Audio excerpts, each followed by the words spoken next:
Man, I can't wait to play Super Mario Odyssey, man. I've been super excited for this game. Let's go. Super Mario Odyssey! Super Mario Odyssey, baby. Let's get into it.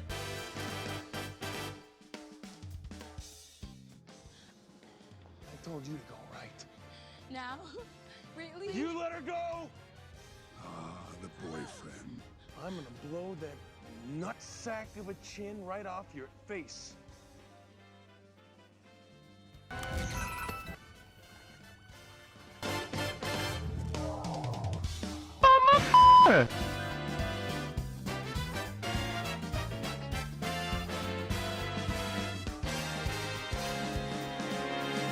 Here we go, off the rails. You know it's time to raise our sails. It's freedom like you never knew. Bags for a pass. Say the word, I'll be there in a flash. You could say my hat is off to you. Oh, we can zoom all the way. When Super Mario 3D World was released in 2013 for the Wii U, it proved to be a huge success, but some fans complained of the continuous linear gameplay we were getting with 3D Mario games. Shortly after 3D World, Nintendo began developing the next Mario game. They had a various group of ideas for the game's premise, but the official choice was to go for a sandbox, open world type of gameplay calling back to the original 3D Mario game Super Mario 64. This game was aimed specifically for fans of the series, and it was gonna be huge. This game, titled Super Mario Odyssey, was first teased in 2016, then officially announced at Nintendo's E3 2017 panel. The game was then released in October of 2017. Instantly, critics were calling it one of the best games in the entire series, noting how original it was. When it came to ratings, Metacritic gave this game a 97 out of 100, IGN gave it a 10 out of 10, GameSpot gave it a 10 out of 10, and others rated it very high. Super Mario Odyssey also had 6 nominations for 2017's Game of the Year award and likely would have won if not for a certain other Nintendo title. Now, in 2021, this game has sold over 20 million copies, becoming the fastest selling Mario game of all time, and one of the highest selling games on the Switch. That opens up the question, what makes Super Mario Odyssey so good? Let's hop in and uncover everything this game has to offer. Real quick, be sure to like and subscribe if you do enjoy, because these videos are not easy to make. Thank you. Super Mario Odyssey follows a similar plot to other Mario games, practically everyone that the series has ever seen. Bowser kidnaps Princess Peach and it's up to Mario to save her. Wow, what a huge surprise there, I've never seen this before. Okay, but here's the thing, it works, alright? Mario games are not known for their interesting and in-depth stories. What do you mean there's more? Fine. We'll go more in depth.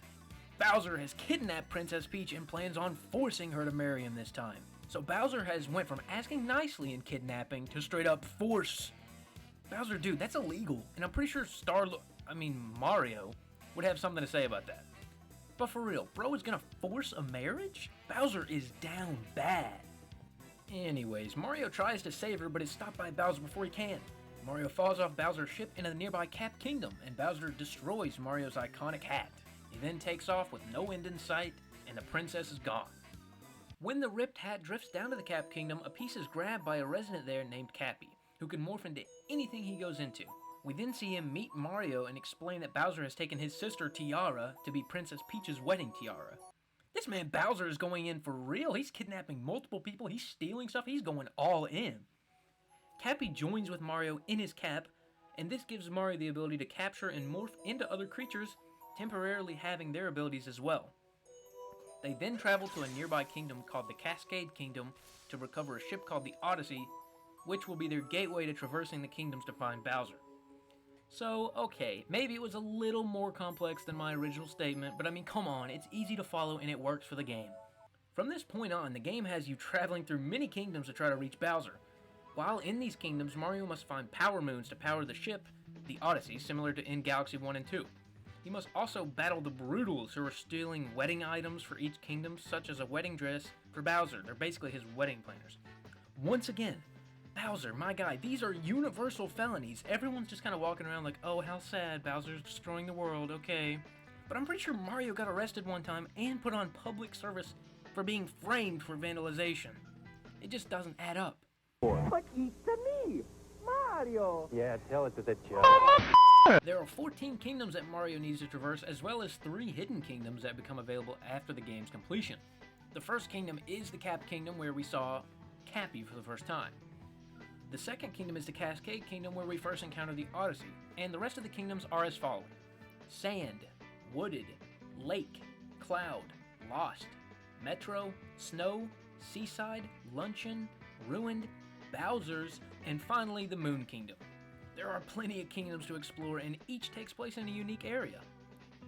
There are also 3 hidden kingdoms, so this is a small spoiler warning, but it's not that big of a deal. The 3 hidden kingdoms are the Mushroom Kingdom, the Dark Side, and the Darker Side, with the latter 2 not really being like actual kingdoms, just that's what they're called, so I'm putting it in.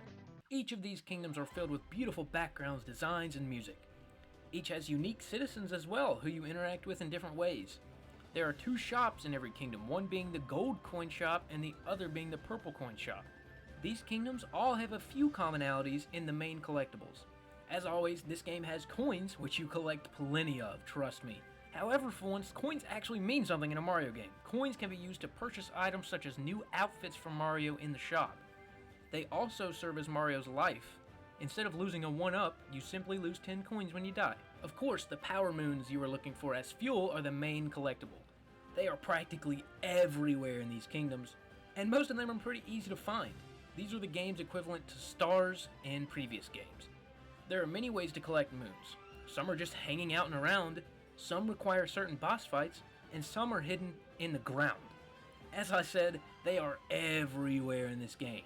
Some are super easy, while some are super difficult. Yeah, I'm looking at you, Jump Rope.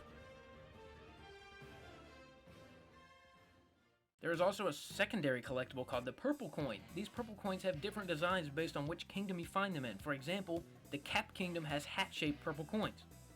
It is a nice touch that the purple coins each have regional variants. The purple coin's main use is to buy souvenirs and region-locked outfits from the purple shop, which go towards your 100% completion, and some of these outfits must be worn to access some Power Moon rooms.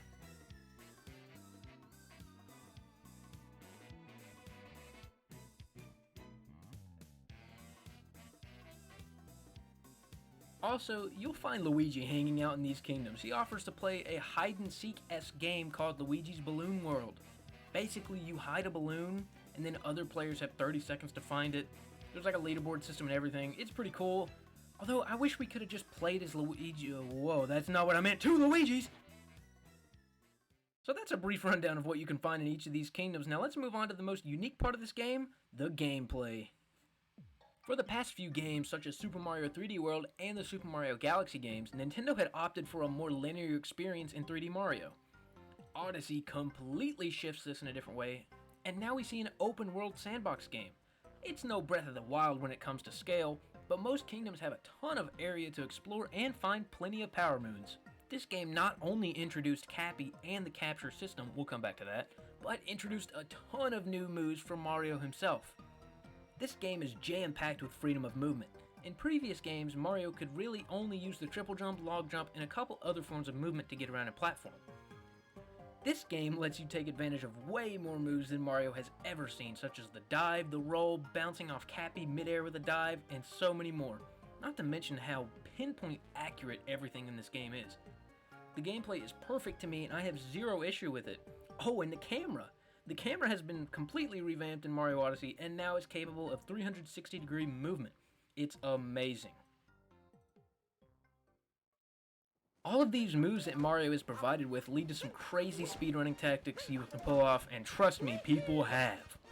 Even just playing casually though, you can pull off some ridiculous platforming feats. It overall makes Mario feel the best he ever has, giving full control to the player. We just covered Mario and all of his new moves, yet we haven't gotten to this game's main gimmick, Cappy and the capture feature. Yeah, remember Cappy? Turns out he can capture anything not wearing a hat in this game. This gives Mario the abilities of whatever he captures. We get to see Mario turn into a frog to jump super high, Goombas to stack himself tall, bullet bills to fly through obstacles, and even a freaking T-Rex. There are a ton of returning enemies mixed with plenty of new ones, all with unique abilities that Mario and Cappy can take advantage of. That being said, we can also capture some non-hostile things such as a spark pylon to travel from A to B very fast, and even our pal Yoshi later on in the game. There are 52 captures in total, but I'm not going to get into each and every one because that would take 20,000 years. Just remember that there are plenty for you to find and experience yourself. I've got all these captures, but still no girlfriend. These captures serve many purposes, with many of them being parts of a level that can help you gain access to a moon. Some of them, though, can straight up just be used to have a blast. I mean, come on, who doesn't have fun destroying everything with the dinosaur?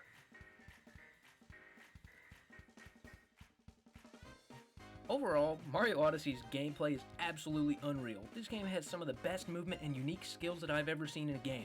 You won't be able to find another Mario game with this immersive of gameplay and overall control. When you pick up this game, you'll find yourself never wanting to put it down. It's an amazing experience, and there is hardly a dull moment. This game has the best graphics, movements, controls, and fan service of any 3D Mario game. If I had to give any complaints about this game, it would involve a few kingdoms, namely the Cloud and the Ruined Kingdom. They're kind of just filler areas for Mario to make quick pit stops at, and shouldn't be considered full kingdoms. I just wish these areas were fully fleshed out, as they kind of just feel tossed in there. Other than that, I can't name any downsides. I love practically everything about Super Mario Odyssey, and while it's still my second favorite 3D Mario game after Super Mario Galaxy 2, I cannot act like it's not the best. This game just took everything good about the previous games and perfected it, keeping the Mario vibe while also adding new elements and landscapes that Mario has never visited, which changed the game completely. That being said, I would give this game the ranking of 10 out of 10, as it holds up as one of the best games on the Switch, an unforgettable experience that will make you want to play it over and over. Thanks for watching, and as I said, these videos are not easy to make, so if you did enjoy, make sure to leave a like and subscribe. I'll be making more videos as we continue to push for 1,000 subs. Let me know in the comment section below if you made it this far, your favorite Mario game. Alright, that's the end. This has been your boy BP Bradley, and I am out.